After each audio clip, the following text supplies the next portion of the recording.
पुण्यातील खराडीसारखा उच्चभ्रू परिसर या ठिकाणी एका फ्लॅटमध्ये रेव पार्टी सुरू असल्याची माहिती पोलिसांना मिळते। पोलीस खबर मिळताच सांगितलेल्या ठिकाणी छापा टाकतात आणि फ्लॅटमध्ये 5 पुरुष 2 महिला अंमली पदार्थ, दारू आणि हुक्कासह सापडतात। रेव पार्टीची तशी पाहिली तर ही काही पहिली घटना नाही, पण प्रकरण तापलं कारण या 5 पुरुषांमध्ये एकनाथ खडसेंचा जावई आणि रोहिणी खडसेंचे पती डॉक्टर प्रांजल खेवलकर असल्याची माहिती समोर येते आणि राजकीय वातावरण चांगलंच तापतं। ज्या खडसेंनी हनी ट्रॅपच्या मुद्द्यावरून रान उठवलं, त्यांची लेक म्हणजेच रोहिणी खडसेंनी सुद्धा कवितेच्या माध्यमातून का होईना पण सत्ताधाऱ्यांची लाज काढली। त्याच खडसेंचा जावई रेप पार्टीमध्ये अटक होतो। रेव पार्टीत कोकेन, गांजा या अंमली पदार्थांचं सेवन केलं जात असल्याची माहिती देखील समोर येते। त्यामुळे जाणून घेऊयात खडसेंना गोत्यात आणणारे आणि रेव पार्टीमध्ये रंगेहात पकडलेले प्रांजल खेवलकर नेमके कोण आहेत। आता isakal.com आहे देशातील नंबर 1 ची मराठी न्यूज वेबसाईट। प्रत्येक अपडेटसाठी isakal.com ला नक्की भेट द्या। नमस्कार, मी अक्षता आणि तुम्ही पाहताय सकाळ। प्रांजल खेवलकर हे एकनाथ खडसे यांचे जावई तर रोहिणी खडसे यांचे दुसरे पती। रोहिणी यांनी पहिल्या पतीसोबत घटस्फोट घेतला, त्यानंतर बालपणीचा मित्र असणाऱ्या प्रांजल खेवलकर याच्यासोबत लग्न केलं। खेवलकर आणि खडसे कुटुंबीय सध्या मुक्ताईनगरमध्ये वास्तव्यास आहे। प्रांजल खेवलकर हे जमीन खरेदी आणि विक्री व्यवसाय करतात। पत्नी रोहिणी खडसे या राजकारणात सक्रिय असल्या तरी प्रांजल हे राजकारणापासून दूर आहेत। रिअल इस्टेट, इव्हेंट मॅनेजमेंट याशिवाय सिनेसृष्टीतही प्रांजल खेवलकर हे कार्यरत आहेत। याशिवाय त्यांच्या नावे एक ट्रॅव्हल्स कंपनी असल्याचंही सांगण्यात येते। प्रांजल खेवलकर तसं पाहिलं तर याआधीही वादात अडकले होते। त्यांनी सोनाटा लिमोझिन ही आलिशान कार विकत घेतली होती, मात्र या कारची नोंदणी चुकीच्या पद्धतीने केल्याचा आरोप झाला। लिमोझिन कारला पासिंग मिळालं होतं, पण ती हलक्या वाहनांच्या श्रेणीमध्ये नोंद केली होती। तसंच अँबॅसिडर लिमोझिन कार शिवाय इतर लिमोझिन कारना देशात परवाना नसल्याचा दावा सामाजिक कार्यकर्त्या अंजली दमनिया यांनी केला होता।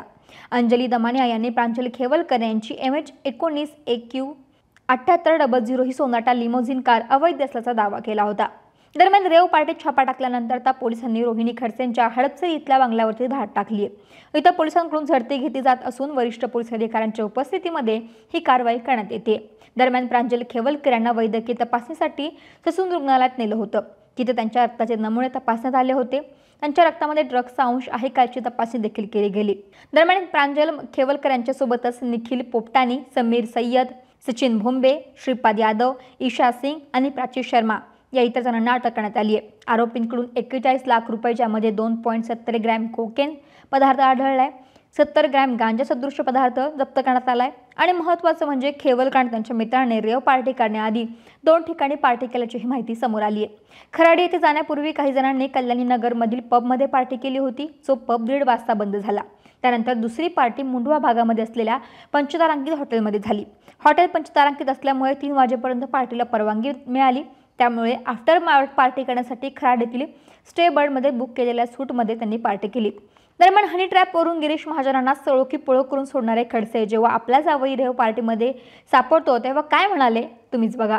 असं काही घडू शकतं याचा अंदाज थोडा मला येत होता की असं होऊ शकतं, पण काही जण अत्यंत अडचणीमध्ये याच्यामध्ये आहे आणि त्या आता अंतिम टप्प्यामध्ये येण्यास बेतात।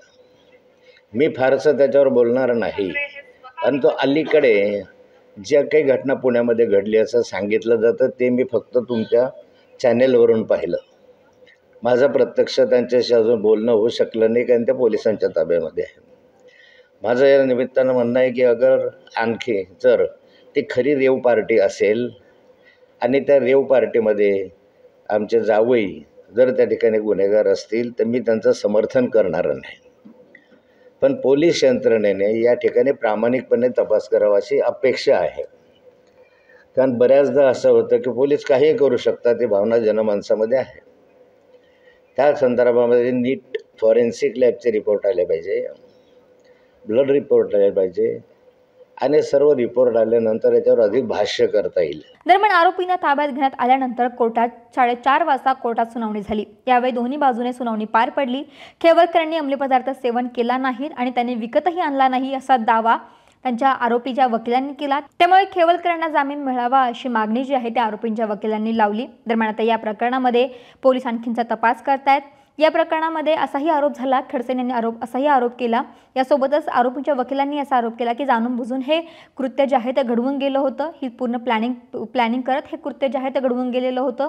यामागे कोणाचा हात आहे का याची देखील तपासणी केली जात आहे, असं देखील पोलिसांनी यावेळी कोर्टामध्ये सुनावणी दरम्यान सांगितलं. त्यामुळे या प्रकरणामध्ये आणखीन कोणती अपडेट येते हे पाहणं देखील महत्त्वाचं ठरेल. महाराष्ट्रातील सर्व बातम्यांचे विश्वासार्ह व्यासपीठ. सकाळच्या सर्व सोशल मीडिया प्लॅटफॉर्मला लाईक, फॉलो आणि सबस्क्राईब करा. तसंच सर्व नोटिफिकेशनसाठी बेल आयकॉन प्रेस करायला विसरू नका.